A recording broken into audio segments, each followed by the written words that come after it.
ಉಭಯ ಸದನದಲ್ಲಿ ಇವತ್ತು ಪಾಕ್ ಪರ ಘೋಷಣೆ ಕೂಗಲಾಗಿದೆ ಅನ್ನೋ ಆರೋಪ ಕೋಲಾಹಲ ಎಬ್ಬಿಸಿತ್ತು. ವಿಪಕ್ಷ ನಾಯಕರು ಸರ್ಕಾರದ ಮೇಲೆ ಮುಗಿಬಿದ್ರೆ ಸಚಿವರು ಕೌಂಟರ್ ಮಾಡಿದ್ದಾರೆ. ಈ ಸುದ್ದಿಗಳನ್ನು ನೋಡೋಣ ಜಿಂದಾಬಾದ್ ಜಟಾಪಟಿ ನ್ಯೂಸ್ ಎಕ್ಸ್‌ಪ್ರೆಸ್‌ನಲ್ಲಿ. ರಾಜ್ಯಸಭೆ ಚುನಾವಣೆಯಲ್ಲಿ ಗೆದ್ದ ಸಂಭ್ರಮಾಚರಣೆ ವೇಳೆ ನಾಸಿರ್ ಹುಸೇನ್ ಬೆಂಬಲಿಗನೊಬ್ಬ ಪಾಕಿಸ್ತಾನ್ ಜಿಂದಾಬಾದ್ ಎಂದು ಕೂಗಿದ್ದಾನೆ ಅನ್ನೋ ಆರೋಪ ಕೇಳಿಬಂದಿದೆ. ಇದೇ ವಿಚಾರ ಇಂದು ಉಭಯ ಸದನದಲ್ಲಿ ಪ್ರಸ್ತಾಪವಾಗಿದ್ದು ಭಾರೀ ಕೋಲಾಹಲಕ್ಕೆ ಕಾರಣವಾಯಿತು. ವಿಧಾನಸಭೆ ಹಾಗೂ ವಿಧಾನ ಪರಿಷತ್ನಲ್ಲೂ ಗಲಾಟೆ ಗದ್ದಲಕ್ಕೆ ಇದೇ ಆರೋಪ ಕಾರಣವಾಯಿತು.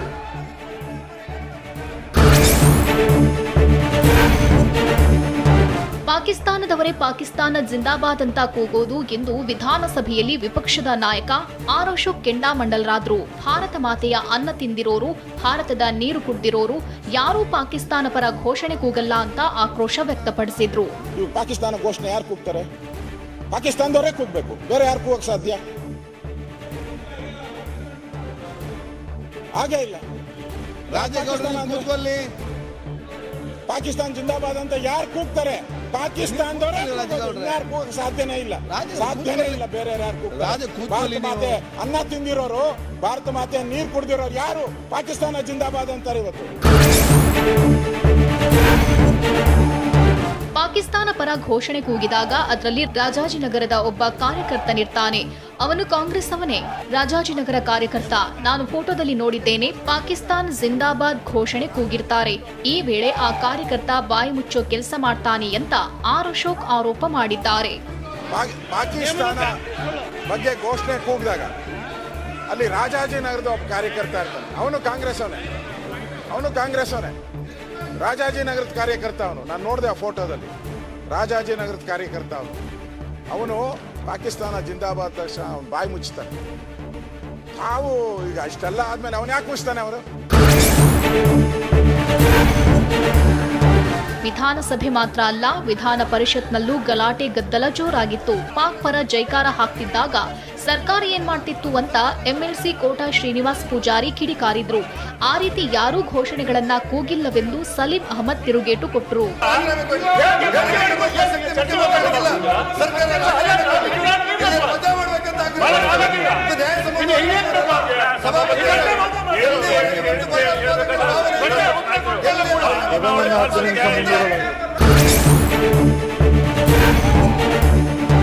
ವಿಧಾನ ಪರಿಷತ್ನಲ್ಲಿ ಪಾಕ್ ಪರ ಘೋಷಣೆ ಆರೋಪ ವಿಚಾರ ದೊಡ್ಡ ಹೈಡ್ರಾಮವೇ ಸೃಷ್ಟಿ ಮಾಡಿತು. ಕಾಂಗ್ರೆಸ್ ಎಂಎಲ್ಸಿ ಅಬ್ದುಲ್ ಜಬ್ಬಾರ್ ಮಾತಿಗೆ ಬಿಜೆಪಿ ಎಂಎಲ್ಸಿ ರವಿಕುಮಾರ್ ರೊಚ್ಚಿಗೆದ್ರು.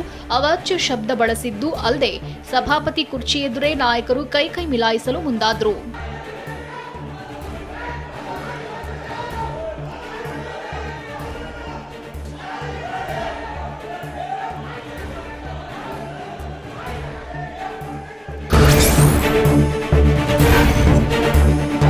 ಏಕವಚನದಲ್ಲಿ ಮಾತನಾಡಿದ್ರೆ ಸರಿ ಇರಲ್ಲ ಅಂತ ಪರಿಷತ್ ಸದಸ್ಯ ರವಿಕುಮಾರ್ ವಾರ್ನಿಂಗ್ ಕೊಟ್ರು. ಈ ವೇಳೆ ಜಬ್ಬಾರ್ ಸುಮ್ನೆ ಕೂತ್ಕೊಳ್ಳಯ್ಯ ಅಂತ ತಿರುಗೇಟು ಕೊಟ್ರು. ಆಗ ಪರಿಸ್ಥಿತಿಯನ್ನ ನಿಯಂತ್ರಿಸಲು ಮಾರ್ಷಲ್ಗಳು ಹರಸಾಹಸ ಪಟ್ರು.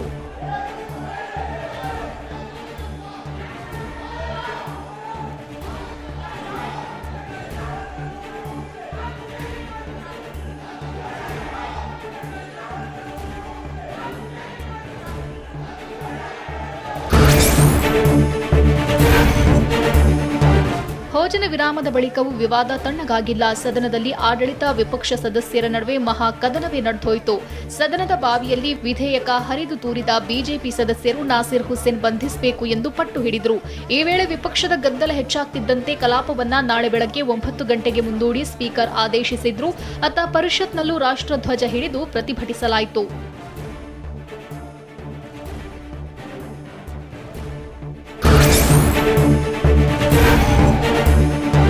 ಪಾಕ್ ಪರ ಘೋಷಣೆ ಕೂಗಿದ್ದು ಅಕ್ಷಮ್ಯ ಅಪರಾಧ ಅಂತ ಶಿವಮೊಗ್ಗದಲ್ಲಿ ಮಾಜಿ ಸಿಎಂ ಬಿಎಸ್ ಯಡಿಯೂರಪ್ಪ ಕಿಡಿಕಾರಿದ್ರು. ಪ್ರಕರಣದ ಬಗ್ಗೆ ರಾಜ್ಯ ಸರ್ಕಾರ ಸೂಕ್ತ ಕ್ರಮ ಕೈಗೊಳ್ಳಬೇಕು ಅಂತ ಆಗ್ರಹಿಸಿದ್ರು. ಅಕ್ಷಮ್ಯ ಅಪರಾಧ ಮಾಡಿರುವಂಥದ್ದು ಅದನ್ನು ಈಗಾಗಲೇ ಅಸೆಂಬ್ಲಿನಲ್ಲಿ ವಿಧಾನ ಪರಿಷತ್ ಪ್ರಸ್ತಾಪ ಮಾಡಿದ್ದಾರೆ. ಆ ವ್ಯಕ್ತಿಗೆ ಸೂಕ್ತವಾದ ಕ್ರಮ ತಗೊಳ್ಬೇಕು ಅಂತ ಒತ್ತಾಯ ಮಾಡಿದ್ದಾರೆ. ಸರ್ಕಾರಕ್ಕೆ ಮಾನ ಮರ್ಯಾದೆ ಇದ್ರೆ ಬಂಧಿಸಬೇಕಿತ್ತು ಅಂತ ಬಿಜೆಪಿ ರಾಜ್ಯಾಧ್ಯಕ್ಷ ವಿಜೇಂದ್ರ ಕಿಡಿಕಾರಿದ್ದಾರೆ. ಘೋಷಣೆ ಕೂಗಿದ ಜಾಗದಲ್ಲೇ ಒದ್ದು ಅರೆಸ್ಟ್ ಮಾಡಬೇಕಿತ್ತು. ದೇಶದ್ರೋಹಿಗಳನ್ನ ಬಂಧಿಸಲು ಯೋಚನೆ ಮಾಡಬೇಕಾ ಅಂತ ಪ್ರಶ್ನಿಸಿದ್ರು. ಈ ಸರ್ಕಾರಕ್ಕೆ ಮಾನ ಮರ್ಯಾದೆ ಇದ್ದಿದ್ರೆ ನಿನ್ನೆ ದಿನನೇ ಯಾರೋ ಪಾಕಿಸ್ತಾನ್ ಜಿಂದಾಬಾದ್ ಅಂಥೇಳಿ ಘೋಷಣೆ ಕೂಗಿದ್ನೋ ಅಲ್ಲೇ ಒದ್ದು ಅಲ್ಲೇ ಸ್ಟೇಷನ್ ಒಳಗೆ ತಗೋಬೇಕಿತ್ತು.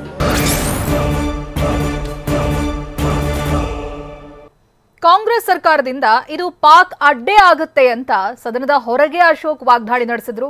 ನೇಣಿಗೆ ಹಾಕಿದ್ರು ಭಾರತ್ ಜಿಂದಾಬಾದ್ ಅಂತೀವಿ ಅಂತ ಶಾಸಕ ರಿಜ್ವಾನ್ ಅರ್ಷದ್ ಕೆಂಡ ಕಾರಿದ್ರು. ಈ ಸುದ್ದಿಗಳನ್ನು ನೋಡೋಣ ಘೋಷಣೆಯ ಘರ್ಷಣೆ ನ್ಯೂಸ್ ಎಕ್ಸ್‌ಪ್ರೆಸ್ನಲ್ಲಿ. ಸದನದ ಹೊರಗೂ ಪಾಕ್ ಪರ ಘೋಷಣೆ ಆರೋಪ ಸದ್ದು ಮಾಡಿತು. ಕಾಂಗ್ರೆಸ್ ಸರ್ಕಾರ ಅಧಿಕಾರದಲ್ಲಿದ್ರೆ ರಾಜ್ಯ ಪಾಕಿಸ್ತಾನದ ಅಡ್ಡೆ ಆಗುತ್ತೆ ಎಂದು ವಿಪಕ್ಷ ನಾಯಕ ಆರ್ ಅಶೋಕ್ ಕಿಡಿಕಾರಿದ್ರು. ರಾಜ್ಯ ಸರ್ಕಾರವನ್ನ ವಜಾ ಮಾಡಬೇಕೆಂದು ಆಗ್ರಹಿಸಿದ್ರು. ಈ ಸರ್ಕಾರ ಇದ್ರೆ ಸಂವಿಧಾನದ ರಕ್ಷಣೆ ಆಗಲ್ಲ, ಭಾರತದ ರಕ್ಷಣೆ ಆಗಲ್ಲ, ಪಾಕಿಸ್ತಾನದ ಅಡ್ಡ ತಾಣ ಆಗುತ್ತೆ ಇದು. ಅದರಿಂದ ಈ ಸರ್ಕಾರವನ್ನ ವಜಾ ಮಾಡಿ, ಕೂಡಲೇ ವಜಾ ಮಾಡಿ ಈ ಸರ್ಕಾರವನ್ನ. ವಿಧಾನಸೌಧದಲ್ಲಿ ರಾಷ್ಟ್ರ ವಿರೋಧಿ ಘೋಷಣೆ ಕೂಗಿದ್ದನ್ನ ನೋಡಿಲ್ಲ ಅಂತ ಪರಿಷತ್ ವಿಪಕ್ಷ ನಾಯಕ ಅಧ್ಯಕ್ಷ ಕೋಟ ಶ್ರೀನಿವಾಸ್ ಪೂಜಾರಿ ಕಿಡಿಕಾರಿದ್ರು. ಸಿದ್ದರಾಮಯ್ಯನವರು ಅಧಿಕಾರಕ್ಕೆ ಬಂದ ಬಳಿಕ ಎಲ್ಲಾ ಕಡೆ ದೇಶದ್ರೋಹದ ಘೋಷಣೆ ಕೂಗಿದ್ರು. ಈಗ ವಿಧಾನಸೌಧದಲ್ಲೂ ಘಟನೆ ನಡೆದಿದೆ ಅಂತ ವಾಗ್ದಾಳಿ ನಡೆಸಿದ್ರು. ಕಾಂಗ್ರೆಸ್ ಸರ್ಕಾರ ಬಂದ ನಂತರ ಸಿದ್ದರಾಮಯ್ಯನವರು ಮುಖ್ಯಮಂತ್ರಿ ಆದ ನಂತರ ದೇಶದ್ರೋಹದ ಘೋಷಣೆ ಕೂಗಲಿಕ್ಕೆ ವಿಧಾನಸೌಧ ಮಾತ್ರ ಬಾಕಿ ಉಳಿದಿತ್ತು, ಮತ್ತೆಲ್ಲ ಕಡೆ ಆಗಿತ್ತು. ಅವರು ನನಗನ್ಸುತ್ತೆ ಈ ಪ್ರಕರಣದಲ್ಲಿ, ಇಂಥ ಒಂದು ಘೋರವಾದ ಪ್ರಕರಣದಲ್ಲಿ ಬೇರೆ ಯಾರೇ ಮುಖ್ಯಮಂತ್ರಿ ಆಗಿದ್ರು ಕೂಡ ಹುದ್ದೆಗೆ ರಾಜೀನಾಮೆ ಕೊಡುವಂತ ಗಂಭೀರವಾದಂತ ಘಟನೆ ಇದು. ಸದನದಲ್ಲಿ ಸರ್ಕಾರ ಸರಿಯಾದ ಉತ್ತರ ನೀಡುವಲ್ಲಿ ವಿಫಲವಾಗಿದೆ. ಸಿಎಂ ಸಿದ್ದರಾಮಯ್ಯ ತಮ್ಮ ಸ್ಥಾನಕ್ಕೆ ರಾಜೀನಾಮೆ ನೀಡಬೇಕು ಅಂತ ವಿಧಾನಸೌಧದಲ್ಲಿ ಮಾಜಿ ಸಚಿವ ಅಶ್ವಥ್ ನಾರಾಯಣ್ ಆಗ್ರಹಿಸಿದ್ರು. ಸರ್ಕಾರ ಈ ಸಂಪೂರ್ಣ ತಪ್ಪನ್ನು ಒಪ್ಪಿಕೊಂಡು ಮುಖ್ಯಮಂತ್ರಿಯಿಂದ ಹಿಡಿದು ರಾಜೀನಾಮೆಯನ್ನು ಕೊಡಬೇಕು, ನಾಜೀರ್ ಹುಸೇನ್ ಅವರನ್ನ ಪಕ್ಷದಿಂದ ಎಕ್ಸ್ಪೆಲ್ ಮಾಡಬೇಕು ಅನ್ನುವಂಥ ಒತ್ತಾಯವನ್ನ ಇವತ್ತು ನಾವು ಪ್ರತಿಪಕ್ಷವಾಗಿ ಭಾರತೀಯ ಜನತಾ ಪಾರ್ಟಿ ಒತ್ತಾಯವನ್ನು ಮಾಡ್ತಾ ಇದ್ದೀವಿ. ಪಾಕ್ ಪರ ಘೋಷಣೆ ಕೂಗಿದ್ದು ಮೊಹಮ್ಮದ್ ಶಫಿ ನಾಸಿಪುಡಿ ಅಂತ ಹಾವೇರಿ ಬಿಜೆಪಿ ಮುಖಂಡರು ಆರೋಪಿಸಿದ್ದಾರೆ. ಮೊಹಮ್ಮದ್ ಶಫಿ ನಾಸಿಪುಡಿ ಬಂಧಿಸಿ ವಿಚಾರಣೆ ನಡೆಸಬೇಕೆಂದು ಮಾಜಿ ಶಾಸಕ ವಿರೂಪಾಕ್ಷಪ್ಪ ನೇತೃತ್ವದಲ್ಲಿ ಬ್ಯಾಡಗಿ ಪೊಲೀಸ್ ಠಾಣೆಗೆ ಮನವಿ ಸಲ್ಲಿಸಿದ್ರು. ಪಾಕಿಸ್ತಾನ್ ಪರ ಘೋಷಣೆಗಳನ್ನ, ಪಾಕಿಸ್ತಾನ್ ಜಿಂದಾಬಾದ್ ಎನ್ನುವ ಘೋಷಣೆಯನ್ನು ಬ್ಯಾಡಗಿ ವರ್ತಕರಾಗಿರ್ತಕ್ಕಂಥ ಇಲ್ಲಿಯ ನಾಸಿಪುಡಿ ಎನ್ನುವ ಒಬ್ಬ ವ್ಯಕ್ತಿ ಅಂತ ನಾವು ಐಡೆಂಟಿಫೈಯನ್ನು ಮಾಡಿದ್ದೇವೆ. ಪಾಕ್ ಪರ ಘೋಷಣೆ ಕೂಗಿದ್ದು ಸಾಬೀತಾದ್ರೆ ಕಠಿಣ ಕ್ರಮ ಕೈಗೊಳ್ತೀವಿ ಅಂತ ವಿಧಾನಸೌಧದಲ್ಲಿ ಸಿಎಂ ಸಿದ್ದರಾಮಯ್ಯ ಹೇಳಿದ್ದಾರೆ. ವಿಡಿಯೋವನ್ನ ಎಫ್ಎಸ್ಎಲ್ಗೆ ಕಳಿಸಿದ್ದೇವೆ, ಎಫ್ಎಸ್ಎಲ್ ವರದಿಯಲ್ಲಿ ಸಾಬೀತಾದ್ರೆ ಕಠಿಣ ಕ್ರಮ ಪಕ್ಕಾ ಎಂದಿದ್ದಾರೆ. ನಾವು ಎಫ್ಎಸ್ಎಲ್ ಇದಕ್ಕೆ ಕಳಿಸಿದ್ದೀವಿ, ಅದು ಪಾಕಿಸ್ತಾನ ಅಂತ ಕೂಗಿದಾರ ಇಲ್ಲವೋ ಅಂತ ವರದಿ ಕೊಡಿ ಅಂತ. ಪಾಕಿಸ್ತಾನ ಅಂತ ಕೂಗಿದ್ರೆ ಅವ್ರು ಯಾರೇ ಆದರೂ ಕೂಡ ಅವ್ರನ್ನ ನಾವು ಸ್ಪೇರ್ ಮಾಡ್ತಕ್ಕಂಥ ಪ್ರಶ್ನೆನೇ ಇಲ್ಲ. Will take serious action against them. ಯಾರೂ ಕೂಡ ಪಾಕ್ ಪರ ಘೋಷಣೆ ಕೂಗಿಲ್ಲ. ಒಂದ್ ವೇಳೆ ಘೋಷಣೆ ಕೂಗಿದ್ರೆ ಕ್ರಮ ಆಗುತ್ತೆ. ಪಾಕ್ ಪರ ಘೋಷಣೆ ಕೂಗಿದ್ರೆ ಒದ್ದು ಒಳಗೆ ಹಾಕ್ತೀವಿ ಅಂತ ಡಿಸಿಎಂ ಡಿಕೆ ಕೂಡ ಹೇಳಿದ್ರು. ಪಾಕಿಸ್ತಾನ್ ಜಿಂದಾಬಾದ್ ಅಂತ ಕರೆದಿಲ್ಲ, ಯಾರು ಕರೆದಿದ್ರೆ ಒದ್ದು ಒಳಕಾಗ್ತಾರೆ ಪೊಲೀಸರು, ಕಾನೂನು ರೀತಿ ತೆಗೆದುಕೊಳ್ತಾರೆ. ಇದಕ್ಕೆಲ್ಲ ಅವಕಾಶ ಇದು ರಾಜಕೀಯ ತಿರ್ಸ್ಲಿಕ್ಕೆ ಮಾಡ್ತಾ ಇದ್ದಾರೆ. ಬಿಜೆಪಿಯವರು ಸೋತಿದ್ದೀವಿ ಅಂತೇಳಿ ಸುಮ್ಮನೆ ಏನೋ ತಿರ್ಸ್ತಾ ಇದ್ದಾರೆ. ಇದು ಕಾಲ್ಪನಿಕ ಘಟನೆಯಾಗಿದೆ ಅಂತ ವಿಧಾನಸೌಧದಲ್ಲಿ ಸಚಿವ ಪ್ರಿಯಾಂಕ್ ಖರ್ಗೆ ಹೇಳಿದ್ದಾರೆ. ಮೈತ್ರಿ ಪಕ್ಷಕ್ಕೆ ಮುಖಭಂಗವಾಗಿದೆ. ಆಡಿಯೋದಲ್ಲಿ ಸೈಯದ್ ಸಾಬ್, ನಾಸಿರ್ ಹುಸೇನ್ ಜಿಂದಾಬಾದ್ ಅಂದಿದ್ದಾರೆ. ಮೈತ್ರಿ ಸೋಲಿನ ಭೀತಿಗೆ ಈ ರೀತಿ ಮಾಡಿದ್ದಾರೆ ಎಂದರು. ನಿನ್ನೆ ರಾಜ್ಯಸಭಾ ಚುನಾವಣೆ ಸೋತಾದ್ಮೇಲೆ ಮೈತ್ರಿ ಪಕ್ಷಗಳಿಗೆ ಮುಖಭಂಗ ಆದಮೇಲೆ ಸ್ವಲ್ಪ ಹತಾಶರಾಗಿದೆ. ನಾಸಿರ್ ಹುಸೇನ್ ಜಿಂದಾಬಾದ್, ಸೈಯದ್ ಸಾಬ್ ಜಿಂದಾಬಾದ್ ಅಂತ ಹೇಳೋದು ಕೇಳಿಸ್ತಾ ಇದೆ. ಇಲ್ಲಿ ನೇಣಿಗೆ ಹಾಕಿದ್ರು ನಾವು ಭಾರತ್ ಜಿಂದಾಬಾದ್ ಕೂಗ್ತೀವಿ ಅಂತ ಶಾಸಕ ರಿಜ್ವಾನ್ ಅರ್ಷದ್ ಹೇಳಿದ್ದಾರೆ. ಒಂದು ಸಮುದಾಯವನ್ನ ಟಾರ್ಗೆಟ್ ಮಾಡಲಾಗ್ತಿದೆ, ನಾವು ವಿಷ ಕುಡಿದು ಸಾಯ್ಬೇಕಾ, ಬಿಜೆಪಿ ರಾಜಕೀಯ ಮಾಡ್ತಿದೆ ಅಂತ ಬೇಸರ ಹೊರಹಾಕಿದ್ರು. ಕಮ್ಯುನಿಟಿಗಾಗ್ಲಿ ನಮ್ಮ ರಾಜಕೀಯ ಪಕ್ಷಕ್ಕಾಗ್ಲಿ ನೀವು ಟಾರ್ಗೆಟ್ ಮಾಡ್ಬೇಕಂತ ಏನಿದೆ? ಇಷ್ಟು ಸುಳ್ಳಿನ ಸುದ್ದಿ, ಇಷ್ಟು ಅಪಪ್ರಚಾರ, ಇಷ್ಟು ದೊಡ್ಡ ಒಂದು ಕಾನ್ಸ್ಪಿರಸಿ ನಾನು ಎಲ್ಲೂ ನೋಡಿಲ್ಲ. ಇಲ್ಲಿ ಸತ್ರು ನೇಣಿಗೆ ಹಾಕಿದ್ರು ನಾವು ಭಾರತ ದೇಶ ಜಿಂದಾಬಾದ್.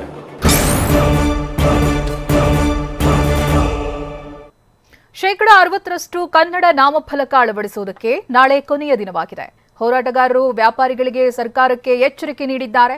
ಈ ನಡುವೆ ಅಂಗಡಿಗಳಲ್ಲಿ ಇಂಗ್ಲಿಷ್ ಬೋರ್ಡ್ಗಳೇ ರಾರಾಜಿಸ್ತಾ ಇವೆ. ಈ ಸುದ್ದಿಗಳನ್ನು ನೋಡೋಣ ಕನ್ನಡ ಗಡುವು ನ್ಯೂಸ್ ಎಕ್ಸ್‌ಪ್ರೆಸ್‌ನಲ್ಲಿ. ನಾಮಫಲಕಗಳಲ್ಲಿ ಶೇಕಡಾ 60ರಷ್ಟು ಕನ್ನಡ ಕಡ್ಡಾಯ ಬಳಕೆಗೆ ಇಂದೇ ಕೊನೆ ದಿನವಾಗಿದೆ. ಹೋರಾಟಕ್ಕೆ ಕನ್ನಡ ಪರ ಸಂಘಟನೆಗಳು ಸಜ್ಜಾಗಿವೆ.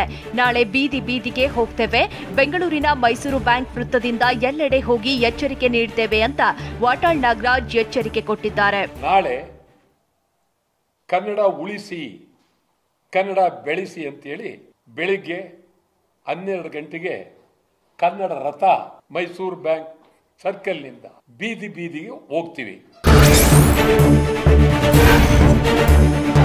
ಗಡುವು ಮುಗಿದ್ರೂ ಕನ್ನಡ ನಾಮಫಲಕ ಬಳಕೆಯಾಗ್ತಿಲ್ಲ ಅಂತ ಕರವೇ ಅಧ್ಯಕ್ಷ ನಾರಾಯಣಗೌಡ ಗರಂ ಆಗಿದ್ದಾರೆ.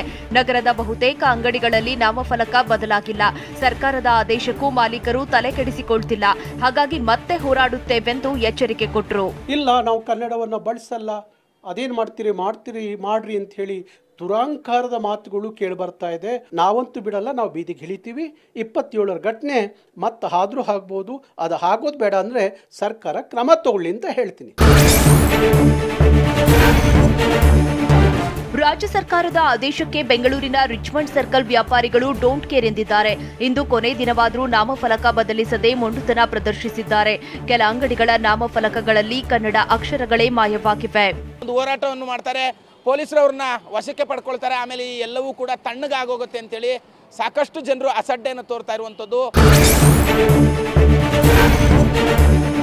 ಕನ್ನಡ ಪರ ಸಂಘಟನೆಗಳ ಹೋರಾಟದ ಬಳಿಕ ವ್ಯಾಪಾರಿಗಳು ಎಚ್ಚೆತ್ತುಕೊಂಡಿದ್ದಾರೆ. ಅವೆನ್ಯೂ ರೋಡ್, ಚಿಕ್ಕಪೇಟೆಯಲ್ಲಿ ಹಳೆ ಬೋರ್ಡ್ ತೆಗೆದು ಹೊಸ ಬೋರ್ಡ್ ಹಾಕಿದ್ದಾರೆ.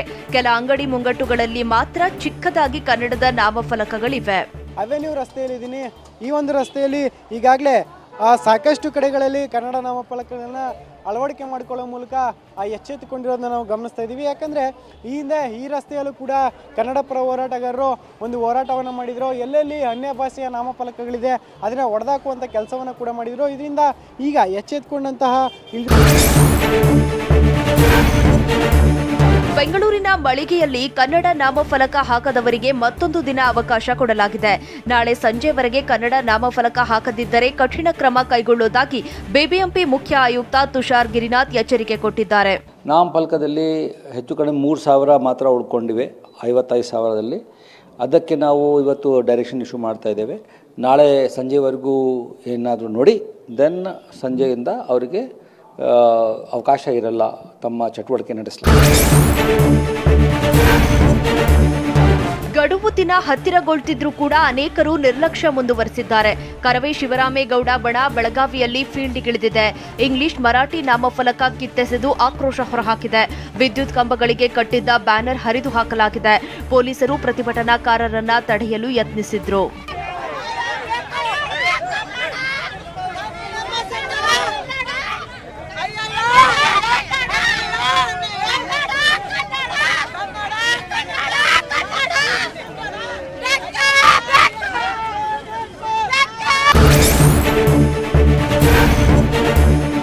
ಬೆಳಗಾವಿಯ ಚೆನ್ನಮ್ಮ ವೃತ್ತದ ರಸ್ತೆಯಲ್ಲಿ ಕನ್ನಡ ಪರ ಹೋರಾಟಗಾರರು ಧರಣಿ ಕುಳಿತಿದ್ರು. ನಾಳೆ ದೊಡ್ಡ ಮಟ್ಟದ ಹೋರಾಟ ಮಾಡೋದಾಗಿ ಎಚ್ಚರಿಕೆ ಕೊಟ್ಟರು. ಪೊಲೀಸರು ಮತ್ತು ಕರವೇ ಕಾರ್ಯಕರ್ತರ ನಡುವೆ ತಳ್ಳಾಟ ನೂಕಾಟವಾಯಿತು. ಹೋರಾಟಗಾರರನ್ನ ಪೊಲೀಸರು ವಶಕ್ಕೆ ಪಡೆದ್ರು. ಮತ್ತೊಂದು ಕಡೆ ಅಧಿಕಾರಿಗಳು ಅಂಗಡಿಗಳಿಗೆ ನೋಟಿಸ್ ಕೊಟ್ಟರು.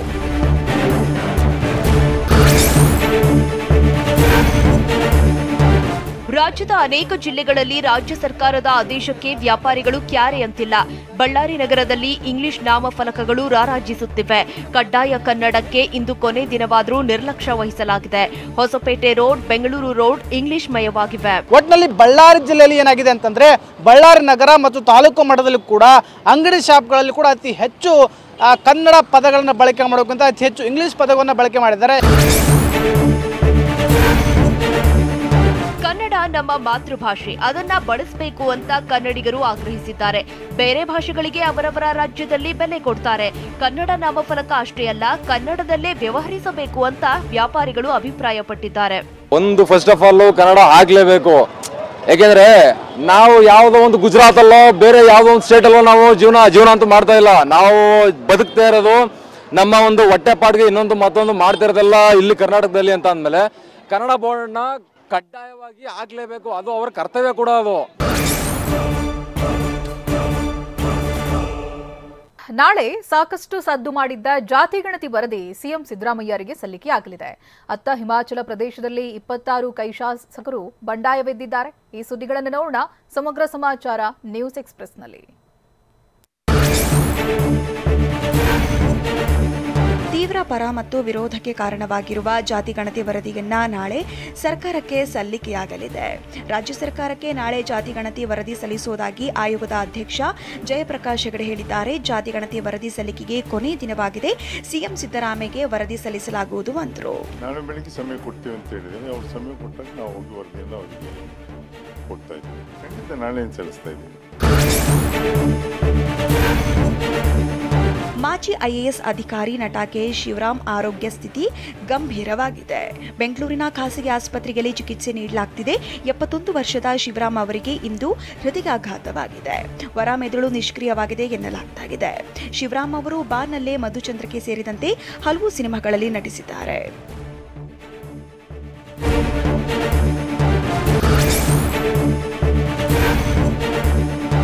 ರಾಜ್ಯದ ವಿದ್ಯುತ್ ಬಳಕೆದಾರರಿಗೆ ಗುಡ್ ನ್ಯೂಸ್ ಕೊಟ್ಟಿದೆ. ವಿದ್ಯುತ್ ದರ ಇಳಿಕೆ ಮಾಡಿ ಆದೇಶ ಹೊರಡಿಸಿದೆ. ಸರಾಸರಿ 100 ಯೂನಿಟ್ಗಿಂತ ಹೆಚ್ಚು ಬಳಸುವವರಿಗೆ ಪ್ರತಿ ಯೂನಿಟ್ ಮೇಲೆ ₹1.10 ಇಳಿಕೆ ಮಾಡಿದೆ. ವಾಣಿಜ್ಯ ಬಳಕೆಯ ಪ್ರತಿ ಯೂನಿಟ್ಗೆ ₹1.25 ದರ ಇಳಿಸಿದೆ. ಆಸ್ಪತ್ರೆ ಮತ್ತು ಶಿಕ್ಷಣ ಸಂಸ್ಥೆಗಳಿಗೆ ಯೂನಿಟ್ಗೆ 40 ಪೈಸೆ ಕಡಿತಗೊಳಿಸಿದೆ.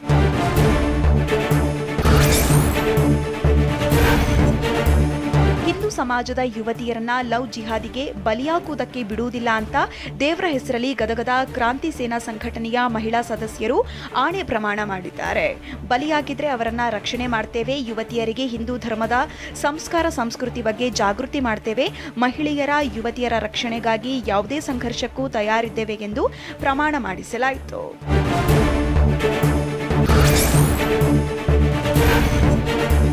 ಹಿಮಾಚಲ ಪ್ರದೇಶ ಕಾಂಗ್ರೆಸ್ನಲ್ಲಿ ಉದ್ಭವಿಸಿರುವ ಬಿಕ್ಕಟ್ಟು ಶಮನಕ್ಕೆ ಹೈಕಮಾಂಡ್ ಮುಂದಾಗಿದೆ. ಕೆಪಿಸಿಸಿ ಅಧ್ಯಕ್ಷ ಡಿಕೆ ಶಿವಕುಮಾರ್ ಹಾಗೂ ಭೂಪಿಂದರ್ ಸಿಂಗ್ ಮಲ್ಲಿಕಾರ್ಜುನ ಖರ್ಗೆ ನೇಮಕ ಮಾಡಿದ್ದಾರೆ. ಹಿಮಾಚಲ ಪ್ರದೇಶದ ಸಿಎಂ ಸುಖ್ವಿಂದರ್ ಸುಖೂರನ್ನ ಬದಲಾಯಿಸಬೇಕು ಎಂದು ಕಾಂಗ್ರೆಸ್ನ 26 ಶಾಸಕರು ಬಂಡಾಯವೆದ್ದಿದ್ದಾರೆ. ಸದ್ಯ ಸುಖು ತಲೆದಂಡಕ್ಕೆ ಕಾಂಗ್ರೆಸ್ ಹೈಕಮಾಂಡ್ ಒಲವು ತೋರಿಸಿದೆ ಎನ್ನಲಾಗಿದೆ.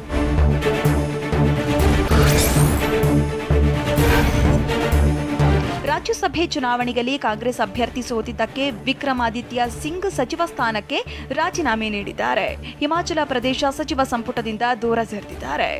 ಮುಂದಿನ ನಿರ್ಧಾರದ ಕುರಿತು ಬೆಂಬಲಿಗರೊಂದಿಗೆ ಚರ್ಚಿಸಿ ತಿಳಿಸ್ತೇನೆ ಅಂತ ವಿಕ್ರಮಾದಿತ್ಯ ಸಿಂಗ್ ಹೇಳಿದರು.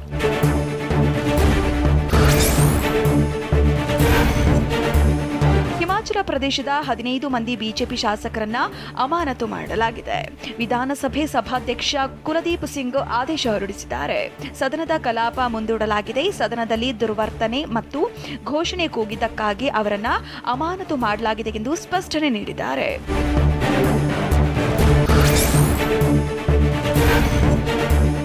ನನಗ್ಯಾರೂ ರಾಜೀನಾಮೆ ಕೇಳಿಲ್ಲ, ನಾನು ರಾಜೀನಾಮೆಯನ್ನು ನೀಡಿಲ್ಲ ಅಂತ ಹಿಮಾಚಲ ಪ್ರದೇಶ ಸಿಎಂ ಸುಖ್ವಿಂದ್ರ ಸುಖು ಹೇಳಿದ್ರು. ನಾ ಹೋರಾಟದ ರಾಜಕೀಯದಿಂದ ಬಂದವನು, ಸಾಮಾನ್ಯ ಕುಟುಂಬದಿಂದ ರಾಜಕೀಯಕ್ಕೆ ಬಂದಿರುವೆ.